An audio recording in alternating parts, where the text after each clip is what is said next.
From Hollywood Pictures, America's favorite game is now the movie event of the summer. It's super fun. It's super excitement. It's incredible! It's super action. Hello, morons. Hello. It's Super Mario Brothers. Plumbers. You got a problem with that? Don't miss the adventure that jumps to the ultimate level of excitement. Super Mario Brothers. Rated PG. Parental guidance suggested. Hello, everyone. Brian DeBrain here, and it's the last week here at Pantheon Plus for Mario March Madness. It's been building up to this moment. We're reviewing the 1993 movie Super Mario Brothers. Jerome is broken. I didn't quite break, but I got frustrated a lot. But I think it's a good way to kind of compare what's coming in the new movie to this. It's like the lowest of the lows and possibly the highest of the highs for the Mario franchise. So hopefully it ends up good. But yeah, my co-host for this week is Jerome. You can find him on Twitter at JeromeC1985. And before we get into the episode, we asked you to leave a 4 or 5 star review on the podcast apps you're listening to, Stitcher, Spotify, whatever. Helps more people find the stuff we're doing here at The Real World and helps us get more traction and views and stuff like that. This week, it's Super Mario Brothers. It's the big finale. We've been building up to this moment for the last couple weeks. I saw this movie in theaters, and I was very confused as a child in theaters because I didn't know what was going on half the time. The tone is weird, and yeah, I'm one of the few that watched this in theaters and came out of it just like, huh? And it made me less of a Mario fan, but then I just started more playing the games again, and it was fine. But a very weird movie indeed, and a budget of $45 million that I guess if they didn't stop filming when they did, it would have just bounced and ballooned higher, because apparently it was supposed to be much lower, but they extended the shooting schedule by a lot, and that's what ballooned the budget to $45 million. And it only grossed 39, so that's not good. It's considered a failure. But yeah, I hate to say it, but it's kind of become a cult. It has a cult following now, but not as strong as most cult following in movies today. Like, I would say Clerks has a better cult following than this, obviously. But man, Jerome, you were pretty broken by the end of this movie, huh? I hate this movie with the passion of 1,000 suns, and I didn't realize how much I hated this movie until I rewatched it, because there's a couple things at play here. Number one, Mario is intended for children. That is where I want to start, because this movie fundamentally does not understand that, again, Mario was created for children. You can create a good children's movie. Pixar does it all the time. Disney does it all the time. DreamWorks, when they care, they can do it as well. There's so many examples that I could point to of tremendous movies that play to both adults and children. When we are watching movies for this podcast, at least when I am, one of the things that I am thinking about is, okay, who is this movie for? Okay, I watched this movie. I don't know who the fuck this movie is for. I can't imagine being a kid and watching this and enjoying it. Like, maybe there's a couple of weird moments that I would laugh at and find funny, but I wouldn't get most of this movie because it has almost zero connection to the Mario video games. I also think about, like, what adult is going to enjoy this, because there's a lot of goofiness. There's a lot of logic gaps. And again, this is a franchise that is intended for kids. Again, video games, like, clearly now video games very much for adults. Again, I brought this up last week. I can't help but think about it because The Last of Us has just been such an important part of people's weekly routines airing on HBO.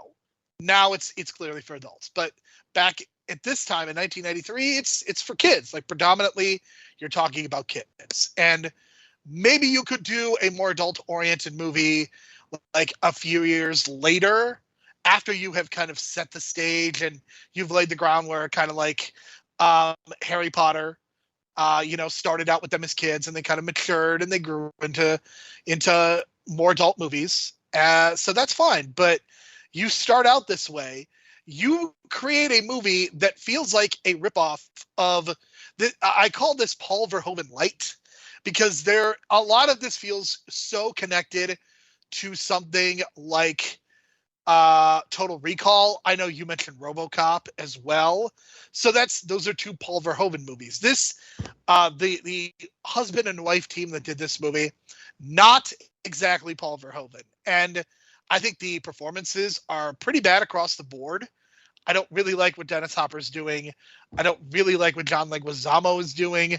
I think Bob Hoskins is trying, ? I think he is. And here's the thing. I will go to my grave saying that Bob Hoskins deserved an Academy Award nomination for Who Framed Roger Rabbit. I will say that this movie is just, he's woefully miscast. He's too old. Like, that's the problem. Like, okay, visually, I could see it, but he's too old. And the thing that I would come back to is that creating a live-action Mario movie is just stupid, because it is always going to work better as a cartoon, especially as a starting point. And I would say the same thing about something like Scooby-Doo. I do not think a live-action Scooby-Doo can work. I just think Scooby-Doo is at its best when it is a half-hour television mystery show.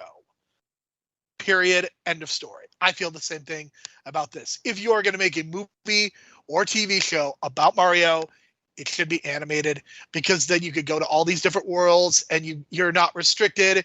You don't have to find an actor that kind of looks like Mario, because the other problem is they don't let actors be fat, especially lead ones. All these actors, especially if they're in the MCU, have to have like 8-packs and dehydrate themselves to the point where we see their muscles bulging. We don't have lead actors who can really play Mario anymore. So it is just better all around to do animation. I hated this movie. I hated just about every aspect of it. There's a couple moments that I did enjoy. The geography is bad. Dennis Hopper is a Trump ripoff. I fucking hate this movie, Brian. Hate it. I mean, I don't hate it. I dislike a lot of it. I just say, yeah, dislike is a good word for my end, because like hate is, I don't know. I've hated worse. Like, I think to me, Freddy Got Fingered is like the lowest of the low in terms of movies ever made. Right? That really annoys and pisses me off. So it's not that level, but it does make a lot of questionable decisions. So I don't know. So Roland Joffe, the producer, he somehow got the rights to the movie from Nintendo, and he convinced them to do the movie. And he wanted to do it as like a subversive comedy influenced by Ghostbusters and The Wizard of Oz, mixed with like contemporary American culture and fairy tales. And I was like, okay, I think you're overthinking it right off the bat, but okay.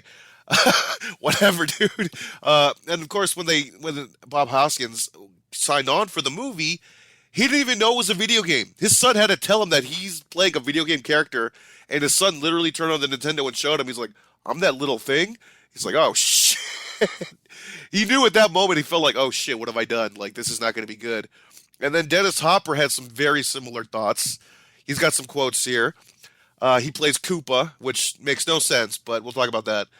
I made a picture called Super Mario Brothers, and my 6-year-old son at the time, he's now 18, said, "Dad, I think you're probably a good actor, but why did you play the terrible guy King Koopa in Super Mario Brothers?"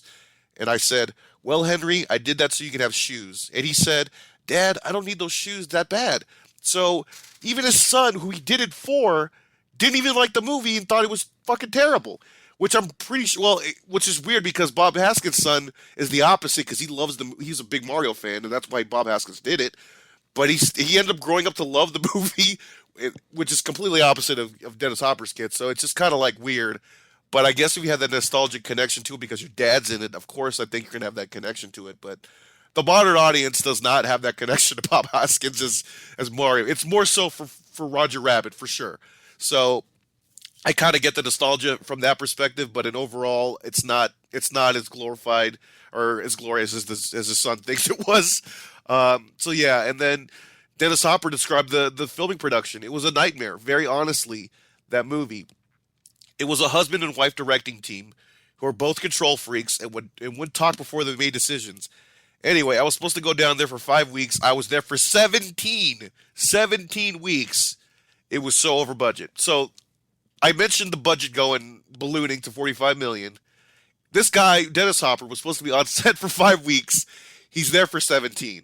I'm just mind blown because you know how much money that is to keep an actor paid every day on set, and when you're supposed to have it for 5 weeks, you have to figure that Dennis Hopper is probably the highest person on paid person on the set. Maybe Bob Hoskins is, but you have to imagine that. I guess Bob Hoskins would kind of have to be there longer as well, but I'm sure he was set to be there longer. So you got to figure, like, there are no huge stars in this movie, but if your production was supposed to go 5 weeks and it's going 17 instead, that is a huge fucking problem, because you're talking about 1 month versus 3 months, and that is a lot of time. And I gotta say, if I were on this set for 17 weeks, I would be drinking and consuming a lot of alcohol as well. And that's the next note, because famously this movie has been talked about notoriously behind the scenes as like a movie where everyone was drinking. I don't know who brought what. I've heard stories about vodka. I've heard stories about whiskey. Maybe it was both, but Bob Hoskins and John Leguizamo were drinking in between takes. I don't know if Dennis Hopper was doing that too, but because of the drinking, they actually ended up getting in accidents on set, which is unbelievably irresponsible. But it's just like the nature of the set was just kind of producing this kind of behavior. So yeah, I mean, John Leguizamo was in like a car accident type thing, and he broke his leg, and you can see him limping in parts of the movie because of that. Bob Hoskins broke his finger and went in another car accident. So it's just kind of like this. It's like this mess of a movie that they're just kind of getting through, and they're drinking through it, and it's so unfortunate because the script is bad, and you got to, the director Rocky Morton, who is not related to Ricky Morton, even though it sounds almost like a brother of Ricky Morton from the Rock and Roll Express, and Annabelle Jankel, and I didn't know they were a husband-wife team. Usually those end up being okay, but then you end up with like something in the middle with like Captain Marvel.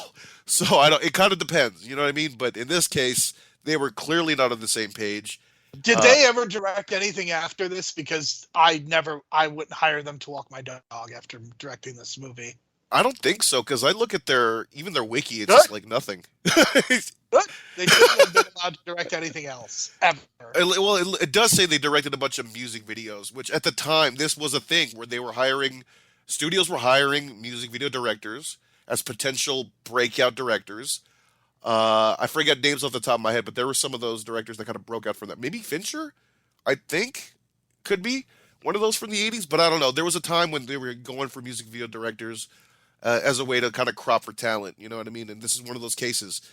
And also, the script was kind of known as a rainbow script, only because there were so many rewrites that you had to leave all these different like post-it notes and different colors for all the different notes of who wrote what and whatever. And apparently the script was just so fucking like mixed up. It had all these different colors from different notes and different writers that some writers came back and were fired, and some that were fired came back, and it was just like, what the fuck is going on? Because if you look at the IMDb trivia, it's hard to follow who actually wrote what, because everyone was getting fired, coming back, getting fired. So it's just a fucking mess. Just a fucking mess. And now we lead into the story. Because, there's actually a story here. And it's amazing to me, and I made this note right off the bat when we watched the Mario anime 3-4 weeks ago. How did a 1 hour Mario animated movie get the Mario story down much better than a 90-minute live-action Mario movie where they can't even get the story right? So I finally made the realization, and I texted this to Jerome, and Jerome was like, bingo. This movie, this 93 Mario movie, they're treating it like a sci-fi movie. Mario is not sci-fi. Mario is fantasy. Am I correct on that? I think it's deadly accurate. And I think we wouldn't really see a fantasy movie break out until Lord of the Rings. Like, yes, you have a Labyrinth and you have your token successes in terms of fantasy. But even something like The Neverending Story, which is kind of a fantasy tale, was very much placated, like they're in the present time at certain points. So until you get Lord of the Rings 8 years later, the first Lord of the Rings, you don't really have fantasy as a viable option. Maybe that's one of the reasons that they went into a sci-fi direction, because sci-fi, Star Wars, like Terminator, RoboCop, things of that nature, sci-fi is very much in the zeitgeist. Even something like Total Recall had come out 3 years later. And as we'll mention, Jurassic Park. So you have to have dinosaurs because dinosaurs are popular. Kids love dinosaurs. Even though a dinosaur, with the exception of Yoshi, never really been a part of the Mario canon. What's interesting is that I think Jurassic Park came out, I want to say a month after this, because this was May. and Jurassic Park was the summer of '93. So there was something up with dinosaurs around the time. I mean, dinosaurs are perpetually popular. People Yeah. love going to see And I dinosaurs. mentioned this before too. Like when Jurassic Park came out, there was like a string of like low budget dinosaur straight to video movies, like for kids and horror. So I get it. Land Before Time was super popular, an animated dinosaur movie. In 2023, there's an Adam Driver movie where he's basically time traveling to fight and battle dinosaurs. So they're always in the zeitgeist. People just want to go see dumb I mean, Godzilla. Think of Godzilla. Yeah, but the problem is this movie opens up 20 years before what the present time was, and we see a woman bring an egg to a church. Now, the egg hatches and a baby comes out. Now, what was your thinking when I saw this? Now, I guess I completely blocked it from my head, but like they're telling us that from whatever dinosaur world that they come from, humans hatch from eggs. Like what? Who came up with this idea? Now I'm getting frustrated because this is fucking stupid. We know Yoshi comes out of an egg. We know the dinosaurs come out of the egg. Why are humans coming out of an egg? How does that even make sense, Jerome? I could accept it if there was a logical reason for it. Like, if you're going to tell me humans come out of an egg, I'll buy it if you present a reason for it to happen. But the problem is that every idea is half-baked in this film, and there's no real commitment by anyone involved to fully go with the story. And again, I even think about the score in this movie. I think, and Alan Silvestri does the score. I think this is the one aspect of the movie I think we disagree upon, because I think the score to this movie is fucking horrendous.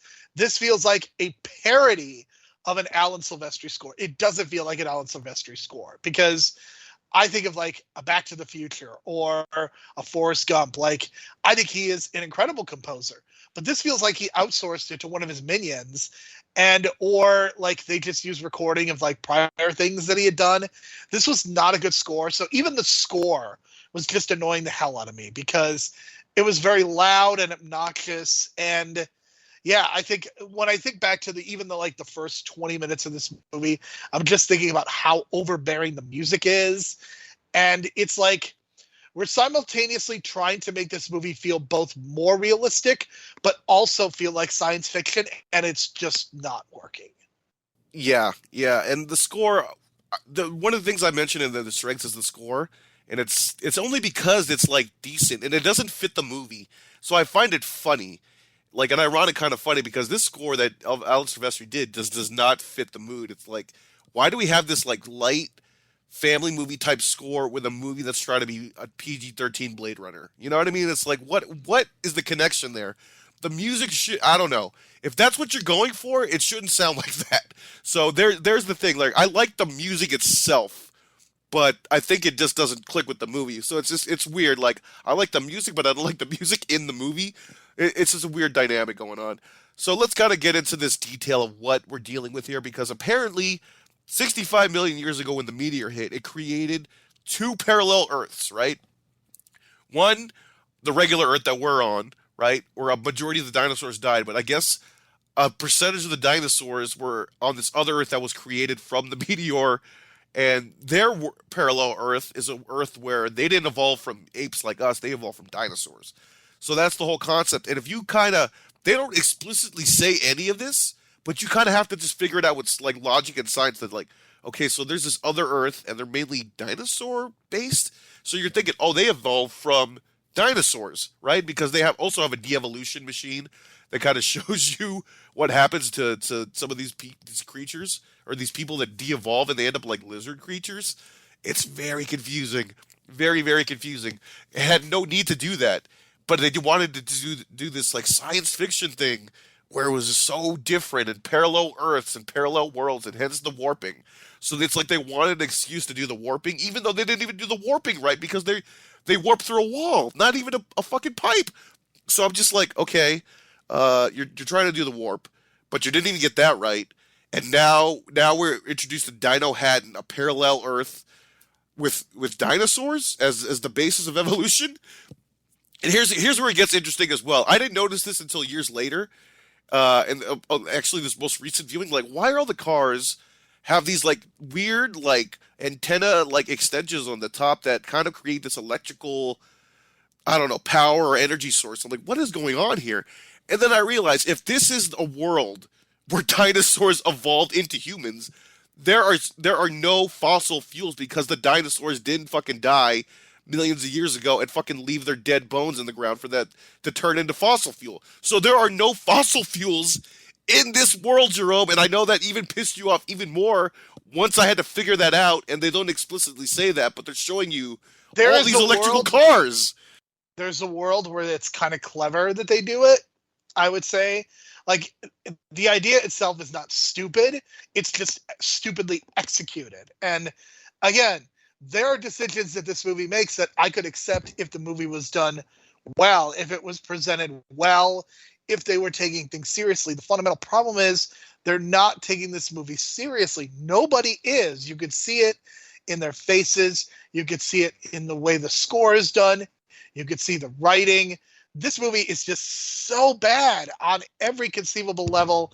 And I want to give you a kind of a specific example of what I'm talking about. So Princess Daisy, not even Princess Peach, very early on in the movie, they are trying to protect this one space from being dug up because apparently there's some dinosaur bones in Earth 1. We'll say there are still fossil fuels and dinosaur bones, so they're trying to do this. And then these three guys in suits kind of walk out, and it's like we are introducing a mafia in this Mario movie, and I'm just like, we have completely lost the thread because these guys are in the movie for like 5 minutes, almost instantly forgotten.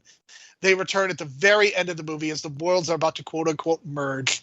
And I'm sitting there and I'm like, the last thing that a fucking Mario movie needs is a mafia angle. It's just dumb.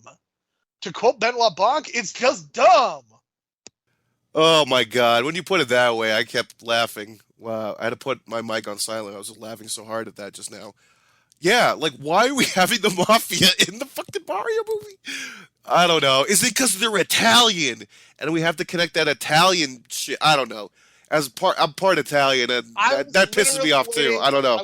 I was waiting for Bob Hoskins to say, "That's the spicy meatball, huh?" Oh my god. It's I don't know. I know you liked Mario's Girlfriend. I did not like Mario's Girlfriend. It's just she was a walking Italian stereotype, and Hey, I thought she was just cute, and I was like, good for Bob Hoskins for fucking, or Mario actually, for going above your fucking, your level, so to speak, because she was way out of his league. So that was my take. The thing, though, is that it completely defeats the logic of Mario because Mario is supposed to be the one that wants to save the princess, and in this case, it's Luigi because they're much closer in age. There's an 18-year difference between Mario and Luigi, and I feel like a very dark backstory, what happened to Mario and Luigi's parents, has been excised from this movie. I don't know. Maybe Luigi was like a surprise kid and they just didn't want 18 more years of a child, so they either left or killed themselves. And boy, oh boy, again, this is a Mario movie. I want to underline that. We do not need that kind of bullshit in this movie. It's just, I hate this movie. Yeah, so I guess, yeah, again, that annoyed the shit out of me that it's Daisy and not Peach, but they picked Daisy because it's Luigi's love interest. But I don't know. Wow, whatever. I question a lot of things. So they lose a piece of that meteor because I guess Princess Daisy has been carrying around like her neck because her mom gave it to her. She was like, her mom was the queen of, I don't know, Earth 2 or whatever it's called. Not necessarily Dino Head, but whatever it is over there, the kingdom, the Mushroom Kingdom. So she's had this rock for years, and then she finds out it's part of the meteor that separated the two worlds. And King Koopa wants to merge the world, so he wants the rock. So he sends over his cousins, the Goombas, played by Fisher Stevens, and oh fuck, I lost his other name. Richard Edson. Richard Edson, probably best known as from Ferris Bueller's Day Off, I would say, as as one of the guys that borrowed, quote unquote, borrowed the car when they parked it in Chicago. For sure, but I want to shout out Fisher Stevens. Like, he's been this character actor in my childhood forever, and little did I know that he's grown into being like producing and like directing TV stuff and like movie stuff, and like he's very successful. And I think he got nominated He for an is Oscar. he is very successful, and I can only assume that this movie gave him seed money for future projects because, boy oh boy, is he just not one of his finer performances. That's all I'm gonna say. I mean, not everyone was given their finest performance in this movie, so it's kind of like everyone was just kind of like there for the performances. But yeah, looking at this, Fisher Stevens did win an Oscar. Best documentary feature for The Cove. Wow, he made The Cove. That's a dark movie. You ever seen The Cove, man? You'll be not wanting to go to SeaWorld after that. But yeah, so they're the Goombah cousins, and they're kind of like those characters that are kind of like from the Mario 3 show, but like live action, I guess, what they're trying to portray them as. And at some point, because they're so dumb, Koopa evolves their brains to make them smarter so they can actually accomplish the job of getting the meteor rock. And it ends up they realize, oh shit, Koopa's the bad guy, so let's just side with Mario and Luigi. Okay, so here's the thing. As I mentioned, there are many aspects of this movie that I hate. One of the things that I think is genuinely smart, and I'm saying this unironically, is that when they make these characters smarter, they realize the rich guy is an asshole. That is actually sound logic. I wish that the commentary, I don't know if I didn't need a sledgehammer, but I wish that was emphasized more, that the smarter you get, the more you hate rich people and realize that they're the ones that are trying to fuck you over. If that's what the movie had kind of been about, I think this actually would have been better. Like, instead of worrying about the two worlds like merging in some way, if they were like forming a rebellion against this real rich asshole, I think this movie would have been better. Do I think it would have been perfect? No. But I think it would have at least been better because, again, Koopa in this movie is very clearly coded as Donald Trump. Like, period, end of story. You could see it in Hopper's performance. You could see it in the way that they kind of do his hair, quote-unquote hair. Even his accent, it's Trump. Which is very fortuitous, I guess, because there's that thing that I joked about that says "Vote Koopa," and I wanted to get it as a shirt, and it's him holding a baby or whatever, and that ended up being like a Trump thing. I don't know. It's just weird. I don't know if Trump watched this movie and like, hey, I got to be King Koopa as my ideal presidential, like, idol. I don't know. It was so weird how all that kind of played out years later with all the hindsight, but again, just weird stuff in this movie. So yeah, they get smart and they realize, okay, so a person at the beginning of the movie, she took the rock. She's this big lady. Her name is Bertha. She's got this really like awesome, I want to say awesome, red spiky dress. I actually like that dress a lot. That's one of the few things I remember from watching this as a kid is her dress, and like she looked fucking badass in it. And she's a full-figured woman too, and she looked good in it. So I'm like, okay, good for you. I mean, the fundamental problem is that the one person of color with the speaking role is in service of two white-coded male characters, and it's heavily sexualized. So there you go. There you go. But I did love her dress. But the funny thing was, I did like Mario trying to be like this ladies' man. I was like, and then I texted you, Mario, ladies' man. So I was like, okay, they're making Mario this like lover boy, even though he's already got a hot girlfriend that I really liked. But he kind of works his charm. He gets the rock back, but she kind of catches him. But she kind of is like, okay, you got the rock. I'll let you go. And she gives him this kiss. And it was, I liked their chemistry, man. Like, I thought they had good chemistry. And I was like, they should have brought her back towards the end and have her do something. But again, that has nothing to do, A, it has nothing to do with the game.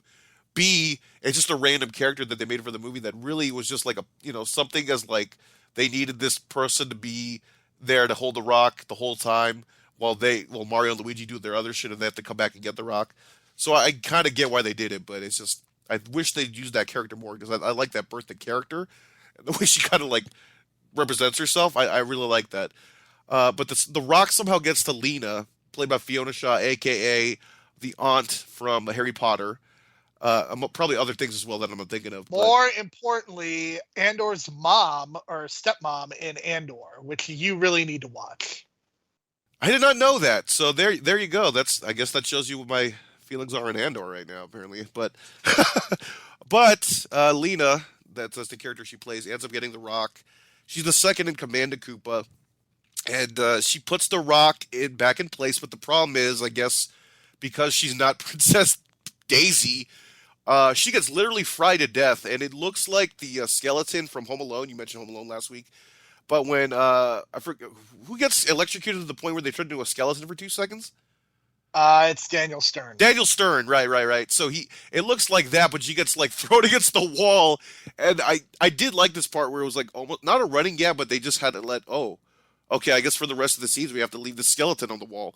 So like towards the end of the movie when they're doing the finale or whatever, and they're trying to go back to Earth, you see her skeleton on the wall. I'm just laughing the whole time. Like they made that decision. They're really leaving a skeleton on the wall for this kid's movie. Very interesting choices in that decision. But yeah, so she can't do it. So she merges the worlds temporarily. The rock gets stuck, but then Luigi gets his tools and gets the rock out of there, and the worlds don't merge again. And Daisy gets the rock and holds on to it and never puts it back until the point where she can control it and open up the worlds at any point manually. I guess I don't know. They didn't explain that either. So Koopa and Mario initially go to Earth, and they get sent back. And Koopa's pissed because like he knows like, oh no, the portal, like something's on with the rock. Something happened with the rock. And then he ends up getting killed by the de-evolution gun, which I don't know. It was very, I don't know, because the de-evolution gun de-evolved him into a T-Rex, and he turns into a T-Rex for like 10 seconds, and it's kind of like scary, but the visuals are kind of goofy because the suit looks shitty. So then he gets shot with the gun again and turns into green ooze and just plops all over the ground with this green ooze, and that's the end of Koopa. I also forgot to mention that Yoshi's in this movie as like a tiny dinosaur that tries to eat Lena, and I was like, Yoshi just tried to eat a human being. I don't think I've ever seen that. So they got Yoshi eating people in this movie or trying to eat people. Toad is like this like I don't know, street musician that gets turned into a Goomba, and the Goombas are 7 feet tall with shrunken heads. It's profoundly bizarre, although I don't know how you feel about this, Brian, but my favorite scene in this movie, again, unironically, there's a scene when Mario and Luigi are in the elevator, and they start with one Goomba, and then eventually there's just a whole shit ton of Goombas in there, and Mario and Luigi are like, what do they have to do? But the Goombas are stupid, so to kind of distract them, they get the Goombas to kind of dance together. I love this scene, and it's one of the few things that I have positive memories back. They bring it back at the end of the movie as well. It's funny. It's one of the few times that I am laughing with the movie and not at the movie. See, I say that for last because I forgot to put this in the notes too, but apparently in the Italian version of this movie, the movie ends there. And the credits just start rolling over it's not the credits are over black, it's over the scene, and it's just the Goombas dancing, and that's the end of the movie. Isn't that so fucking weird, even for like an international cut of a movie, to cut out the third act and just end it with... That is profoundly bizarre, but in some ways, maybe that is the perfect ending. I don't know. When I read that, I was just mind blown. Like, what? How do you even approve that? But I guess, again, I guess we've mentioned this before, but originally, in the movie code, like a movie has to be an hour for it to be released theatrically. So it was well over an hour at that point. So they're just like, fuck it, let's just put the credits right here and not even show the rest of the movie. I don't know if it was offensive or whatever, but it was just, that's one of those bizarre notes that I read. I was just kind of blown away. Just another bizarre note to this movie overall. But yeah, so they kind of win. They beat Koopa, save the day. They go back to their Earth. Daisy doesn't go back because she realizes she's from that dinosaur Earth anyway, so she's got to stay there. The king all of a sudden comes back to life, who was this like fungus that got de-evolved by Koopa before we even saw that in the events of the movie. It turns out to be Lance Hendrickson, just chilling as a king. What a waste. An absolute waste of Lance Hendrickson. I couldn't believe it. I forgot about this 100%, and I was like, why is Lance... Did they cut something? Like, was there a scene with him, or like, was he a part of the prologue? I don't know. I was trying to find that out too, but there is a bunch of deleted scenes, but I think it's mainly just Mario and Luigi stuff and their relationship. But in this case, I think they just kind of just did it on the fly. And what doesn't even make sense anyway is like, why would he turn back to human? Why? Can you answer that? Believe me, I stopped thinking very hard about this movie. Because it has nothing. The moment he turns back human is when Koopa turns into that green gloop, whatever, liquid shit. But one has nothing to do with the other. I am looking at your strengths, and I disagree with both of them. So there you go. Okay, so yeah, I mentioned the decent soundtrack, and it doesn't fit the movie, but I think it fits a different movie that's not this movie. But I do like the music of it, not the use of the music in the movie. The other thing too is it makes me want to eat pizza, which it did. I did order pizza right after I watched the movie, and it's always the scene with Koopa ordering that pizza, and I did not have pterodactyl on mine, believe me. But when he goes and make it spicy, I was like, wow, like I didn't know pizzas could be spicy at 5 years old. So that's something I learned from this movie is like you can have a pizza that's spicy, even though the pizza that I ended up ordering was pepperoni extra cheese, still very good. And it's the kind of pizza that once it gets, settles a little bit more, the more the grease settles into the pizza, it has that slightly saltier taste that makes it taste better. So that's kind of my pizza experience post watching this movie, even though Jerome totally didn't agree with that either. I mean, I could find a lot better pretext for eating pizza. I'm not against eating pizza, but I don't need a terrible movie to make me want to eat pizza. So there you go. And of course, the weaknesses, we already kind of just went through all of them. The movie itself, the That's script. it's literally the entire movie for me, save for the elevator scene. And what else did I say was good? Well, I did like the one line where they were telling their names at the police station when they get caught, and he goes, "What's your first name? Mario. Last name? Mario." And then, "What's your name? Luigi. Are you Luigi?" So that made me laugh, because I think that joke has been done a million times. Solo. Thankfully, they didn't do that. Yeah, thankfully. But it's always the joke that I kind of forget that Mario's last name is Mario, so his name is Mario, and Luigi is Luigi Mario. So that joke has been done before, but I just kind of forgot it was in this movie. So the script is a mess. Mario is not sci-fi, it's fantasy. Look, I usually credit the set designers and the costume designers in most of the movies we review, but in this case, it just doesn't work, man, because you're doing Blade Runner, and it's PG-13 to Blade Runner, PG-13 version of Blade Runner, that you're kind of throwing these ideas against the wall that are not sticking, that the audience is not clicking to, that the fact that I had to figure out that there's no fossil fuels in this world, and that's why they're all electrical cars, it took me 30 years to figure that out without any context from the movie itself other than the visuals they were giving us. Yeah, dude, what the fuck are you doing? Like, what? Why are you throwing this at us without any context and for us to figure this out years later? So it's shit like that. And then character decisions, like, why is Koopa a germaphobe? If the whole world in that area is, like, dirty anyway. Like, he shouldn't be a germaphobe. It's just a weird decision on that part. Like, King Koopa, germaphobe, played by Dennis Hopper, who's acting like he's out of Blue Velvet. And that's the only reason I think they picked him. And I texted you that as well, but it just seems like he's trying to do Blue Velvet with Mario in a sci-fi world while trying to do an impression of Trump. Yeah, I think that's the right answer, I think. God. This movie's ridiculous. It didn't break me, but it broke Jerome. I'm giving it a 4 out of 10. I originally gave it a 5, but then Jerome was like, "Are you high?" And I was like, well, at the time I wasn't, because I watched this on my lunch. So I don't know. So I ended up giving a 4 because, like, I had to put the strengths and weaknesses together in the list, and I was like, yeah, this is a 4. I would have given it a 3 or a 2, but I kind of... This is a 3. This is borderline. I think the score helps my rating a little bit. Borderline. Yeah, the score helps a little bit from my end. So overall, my MVP is Alan Silvestri because he does a good score for a movie that doesn't deserve it, and it's just the wrong movie that he's scoring. You know what I mean? It's like he's scoring a different movie, and it could be a Phantom. He could have thrown it off to a side guy. I don't know. Jerome could be right on that, but. Best performance, I'll go with Bob Hoskins, just because he's a legend, you know what I mean? And he's not trying, but he's making it sort of work for what he has. I don't know. John Leguizamo was just kind of like a kid. It was weird. So, I don't know. That's not my version of Luigi. Luigi's kind of like this helpful, like not necessarily the version we saw in the anime, but a helpful person. In this case, I don't know. Luigi was just kind of like being a teen. Yeah, I'm going to give Bob Hoskins MVP and best performance by default because I refuse to acknowledge any of the other people in this movie. I mean, I guess John Leguizamo deserves some sort of award for dealing with the bullshit he undoubtedly had to deal with on the set. I mean, literally, they took a Puerto Rican man and made him Italian, and it's just profoundly bizarre to me. This movie is just awful. Awful, awful, awful, Brian. May we never speak of it again.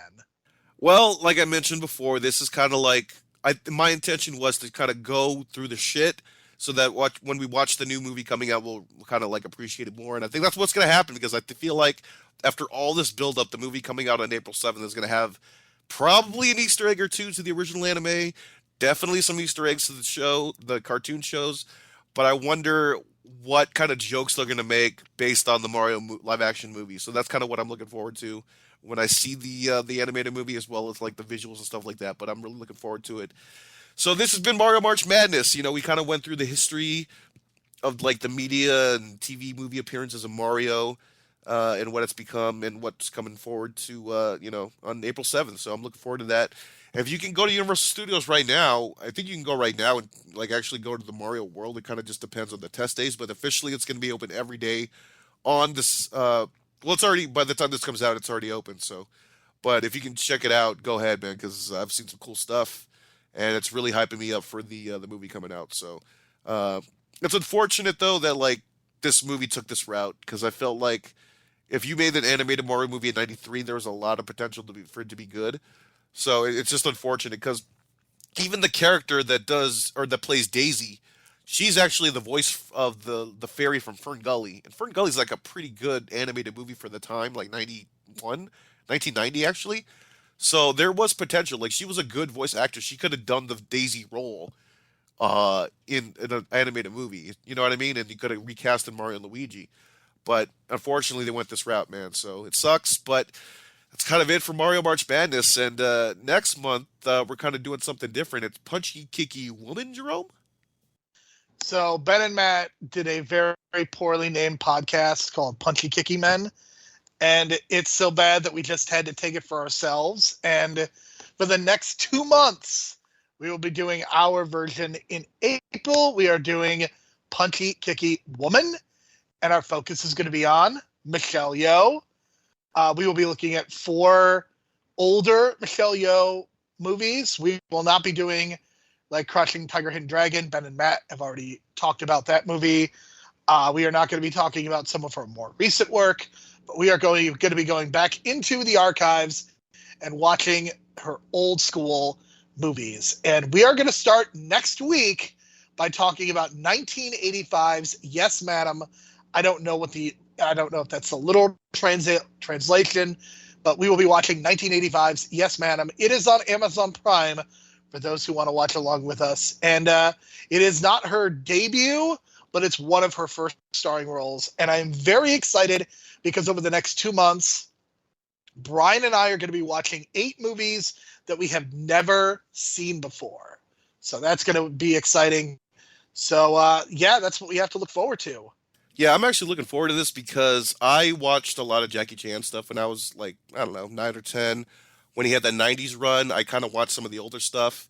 And this era of like Hong Kong cinema had amazing action sequences at the time. Like you'll see like people retweet GIFs or clips from this era, and it looks wacky, but it's just so spectacularly filmed that it's just like, that's kind of what I'm looking forward to. This era of fight choreography because those Jackie Chan movies are so fucking good because they're doing all the real stunts and everything, and there's no digital effects. So I'm looking forward to kind of going back to this era and looking at like the action sequences they come up with because there's a lot of creativity in the action sequences in Chinese films at this moment in time, and like we're gonna build up the Super Cop as well, which is it's sort of like a sequel / reboot of the Police Story series with Jackie Chan. Because Michelle Yeoh joins her in the 3rd movie. So they just kind of rename it Super Cop. But again, it's part of that action-oriented world that Jackie Chan is kind of like the main star of. But I think Michelle Yeoh had a lot to do with that as well because she was kind of like the female lead or like the female star of these movies at the time as well. So I'm looking forward to that. Thank you for listening, and we'll talk to you again next week. Listen, the very ending of this movie teases a potential sequel, and I have never, ever seen a movie earn a sequel less than this one.